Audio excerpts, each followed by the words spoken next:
자, 오늘의 상품권이 완판에 추가 판매로까지 이어지면서 전통시장 활성화에 파란불을 켰습니다. 윤석열 대통령과 최상목 경제부총리가 잇따라 그 중요성을 강조했는데요. 차례로 들어보시죠. 또한 내수 경기를 살려서 소상공인과 자영업자 여러분께 실질적인 도움을 드리겠습니다. 어제 추석 민생 안정 대책에서 발표된 전통시장 소비 촉진, 오늘의 상품권 발행 확대, 동행축제 할인 행사 등을 적극 추진하겠습니다. 오늘의 상품권의 개인 구매 한도와 할인율을 상향하고 기업 사용액은 업추비 한도를 추가 인정하여 전통시장과 골목 상권을 적극 지원하겠습니다. 네, 오늘의 상품권 판매 사이트가 한때 다운되는 등, 즉 마비되는 등 인기가 매우 뜨거웠네요. 네, 이게 2일부터 판매가 시작이 돼서 이제 한 일주일 정도 된 거죠.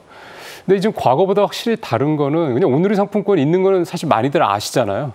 근데 이번에 이렇게까지 크게 히트를 쳤다라고 볼 수 있는 건 역시 할인율 효과가 있다고 좀 봐야 될 것 같은데요. 원래 할인율이 5%였던 이 지류 상품권, 그러니까 이제 종이로 된 거죠. 이게 10%로 2배 올렸고, 그다음에 이제 모바일이나 그러니까 핸드폰이라든가 카드형으로 된 거는 10에서 15%니까 이게 뭐 상당히 이제 할인율이 높습니다. 예를 들어서 뭐 10,000원어치 살 거 이렇게 되면은 한 9,000원이나 8,500원 든다는 얘기니까 굉장히 매력적인 그런 가격대가 될 것 같고, 그러다 보니까 당연히 그 고객들이 지금 몰린 거고 소비자들이, 그래서 정부가 준비했던 3,000원어치 하루에 다 팔 정도니까 정말 인기가 굉장히 컸었다라고 볼 수가 있겠습니다. 네, 9일부터 추가 판매에 들어갔고 규모가 1조 원 정도 된다고 하네요. 자, 이렇게 할인율도 역대 최대지만은 사용처가 획기적으로 늘어났습니다.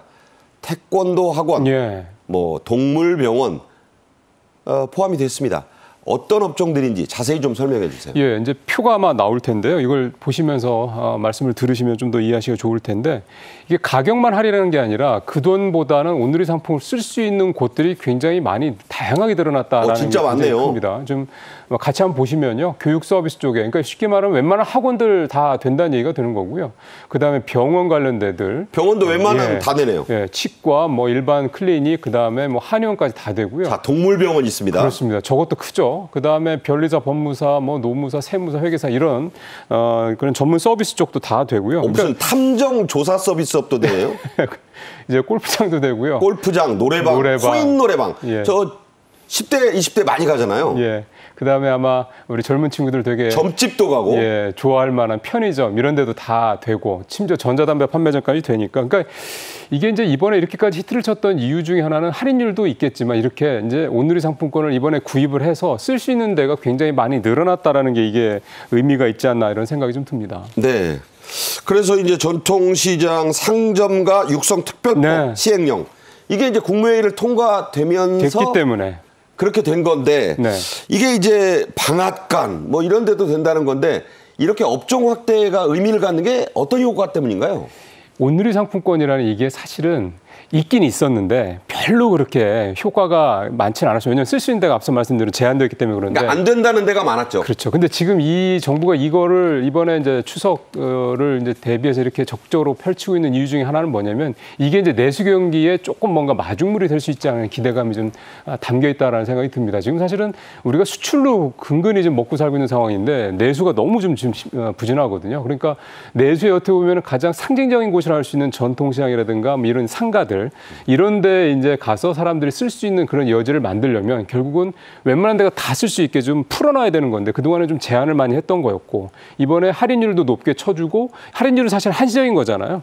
근데 쓸 수 있는 곳을 대폭 늘려놨다고 생각을 하면, 이 부분이 효과가 있다고 생각을 하면 앞으로도 온누리 상품권의 유통이 더 늘어날 여지가 있고, 이게 물론 뭐 내수를 이게 완전히 살린다고까지 볼 수는 좀 없겠습니다만 내수에 진작을 하는데 조금이라도 도움은 될 수 있고, 또 특히 이 부분이 대부분 영세 소상공인들 그 점포에서 주로 쓸 수 있는 것들이잖아요.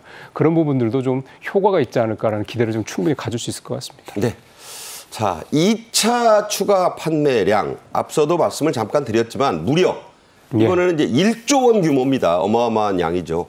자, 전통시장에서 이걸 돌려주는 환급 행사도 시작이 됐는데 돈으로 돌려주는 건 아니죠. 그렇습니다. 상품권으로 다시 돌려주는 건데요. 그래도 이게 작지 않습니다. 예를 들어서 전통시장에 가서 뭐 농축산물 이제 사시게 될 텐데 이번에 장 보시면서 온누리 상품권으로 이제 사게 되면은 1인당 농축산물 같은 경우는 최대 2만 원, 그 다음에 수산물 같은 경우도 역시 한 2만 원 정도 한도 내서 되돌려줍니다. 그러니까 내 신분증 가지고 전통시장에 가면 이 부스가 따로 있다고 그러거든요. 거기 가셔가지고 신분증 제시하고 영수증 제시하면 그만큼 산 것만큼 환급을 해주게 되는 거니까 상당히 이것도 사실은 참 쏠쏠한. 결국 또 이 온라인 상품 환급받은 건 또 그 전통시장에 쓸 가능성이 높지 않습니까? 자, 이게 이제 한도가 있죠. 예, 200만 원까지입니다. 200만 원까지고. 이것도 사실 확장한 거고. 최대 4만 원까지만. 예, 그렇습니다. 네. 그러니까 무조건 많이 되는 건 아니니까 그 정보를 알고 가셔야. 그렇죠. 이게 이제 알뜰하게 또 환급을 받으십니다. 그러니까 이게 의미가 있는 게 이미 15% 정도 할인을 받는 거잖아요. 거기다 또 이렇게 어쨌든 뭐 4만 원까지 개인당 이렇게 환급을 또 받을 수 있으니까 소비자들 입장에서 봤을 때는 되게 좀 신이 날 수도 있는 그런 일이 될 것 같습니다. 네. 신나는 일 별로 없는 요즘에 신나는 일이 있다고 임평론가가 얘기를 하니까 저도 좀 덩달아 기분이 좋네요. 전통시장이 대형 마트보다 유리하다 이런 얘기는 나왔습니다만 네. 실제로 뭐가 유리한가, 어떤 상품들이 유리한가 그게 좀 나왔네요. 분석 결과가. 예, 일단 기본적으로 항상 매년 이렇게 명절 때마다 아시겠지만 소상공인진흥공단에서 물가를 이제 비교를 해 보는데 올해도 소상공인진흥공단에서 추석 제수용품을 중심으로 27개 품목을 비교를 했는데 좀 표에서 보시는 것처럼 대표적인 게 다 저런 것들이에요. 깐도라지. 확실히 좀 채소류가 많죠. 그리고 동태포도 있고 저거는 뭐 당연히 뭐 제사상에 올라가는 거니까. 그리고 잡채에 들어가는 시금치. 고사리, 뭐 대추, 숙주 등등등. 숙주는 요새 많이들 먹잖아요. 네, 고기랑 볶아도 먹고. 사실은 명절 때 아닐 때도 요즘에 참 많이 먹습니다. 그러니까 이런 좀 채소류들이 좀 더 할인폭이 좀 크다라고 좀 확인이 좀 됐고 전체적으로 보면 4인 가족 기준으로 재래시장에서 하면 한 29만 8천 원 정도, 그다음에 이제 대형마트에서 하면은 약 한 37만 1천 원 정도가 되니까 전체적으로 그러면 한 7만 원 좀 넘는 거죠. 7만 3천 원이네요. 그렇죠? 정확히. 그리고 퍼센티지로 따지면 20% 가까이 싼 거니까 20%면 크죠.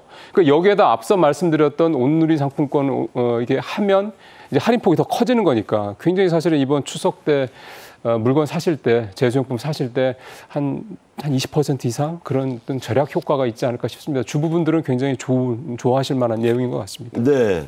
전통시장은요, 요즘에 주차도 많이 그렇죠. 그 면적이 넓어졌고, 별로 주차 요금도 안 받아요. 그러니까, 거기 시장통 복잡하니까 가봐야 이런 생각은 안 하시는 게 좋습니다. 자, 이제 선물 얘기를 좀 할까요? 윤석열 대통령은 전국 각지의 특산물들을 모아서 명절 선물로 보내왔습니다. 자, 이번 추석 선물도 공개가 됐죠? 예, 이번에 윤석열 대통령은 전통주 산업 활성화 요 하나 하고 두 번째는 지역 특산물 소비 촉진 이 두 가지를 이제 목적으로 해서 선물을 이제 결정을 했는데요. 경남 진주의 도라지 약주, 그다음에 경남 거제 유자 약주, 그다음에 이제 충남 보은, 여기 보은이 사과로 유명하지 않습니까? 네. 그래서 사과 고추장. 그다음에 약주는 도라지로 담고 고추장을 사과로 담는다는데 맛을 잘 모르겠네요. 아무래도 사과가 당분이 높기 때문에 설탕 대신 사과를 넣는다는 점에서 이게 건강 또 장이 될 것 같다는 생각도 좀 특이한 듭니다. 게 핸드크림을 두 가지로 만들었다고 하는데 매화, 지금 청귤. 그렇습니다. 올해 상반기에 우리나라 이 화장품들, 특히 K-뷰티라는 이름으로 해외 수출 굉장히 많이 되고 있습니다. 지금도 수출은 괜찮고요. 그래서 이제 이런 K-뷰티의 저력을 우리 국민들한테 정부에서 직접 알려준다는 이런 차원에서 제주도 서귀포의 청귤을 사용한 핸드크림, 그다음에 담양의 매화, 이거를 사용한 이 핸드크림을 이렇게 선물할 예정인데요. 이 대통령의 선물이라는 건 좀 전에 윤석열 대통령이 이번에 선택한 선물에서도 말씀을 드렸다시피 여러 가지 정무적인 이유도 좀 있고 그다음에 대통령의 성격이나 취향 같은 것도 좀 담겨 좀 있고 그러거든요. 그래서 옛날에 전두환 대통령, 전 대통령 같은 경우 인삼을 많이 선물했고 네. 김영삼 대통령은 경상남도 이제 멸치. 남양주잖아요. 그래서 멸치. 김 대통령은 또 전라도 쪽에 출신이시니까 또 김 이렇게 했었고 노무현 대통령이 지역화합 차원에서 전국에 이런 어떤 민속주. 이번 윤석열 대통령이랑 좀 비슷하죠. 전통주니까 그런 거. 박근혜 전 대통령은 각 지역의 특산물을 이렇게 한데 모아놓은 그런 선물 세트, 모듬 선물 세트라고 할까 이런 걸 또 되게 좋아했다고 합니다. 네. 나는 저 선물 세트 못 받았는데 이렇게 생각하시면 안 됩니다. 이거는 하나의 대통령의 추석 선물 세트, 명절 선물 세트가 보여주는 여러 가지 경제, 정무적, 사회적 의미가 있기 때문에 소개를 드리는 겁니다. 자, 윤 대통령의 추석 선물이 건네지는 아주 특별한 분들이 있죠? 예, 아무래도 이제 국가 발전, 또 사회 발전, 또 국민들을 위해서 뭐 본인을 희생하거나 헌신한 분들, 또 원로분들, 재복, 영웅, 또 그분들의 유가족 이런 분들이 기본적으로 이번에 좀 많이 포함이 됐고요. 그다음에 사회적 배려계층 당연히 또 포함이 됐고 이번에 또 특이한 거는 표에도 나옵니다만 이 체코 원전 수주 유공자분들이 또 특별하게 24조 원대의 그렇죠. 수주를 앞두고 있으니까 예, 그런 분들이 이렇게 돼서 굉장히 좀 더 의미를 담아내고 있고 이분들한테 앞서 말씀드렸던 지역 전통주, 그다음에 화장품, K뷰티 화장품 이런 것들을 이제 선물을 하기로 좀 계획이 되어 있습니다.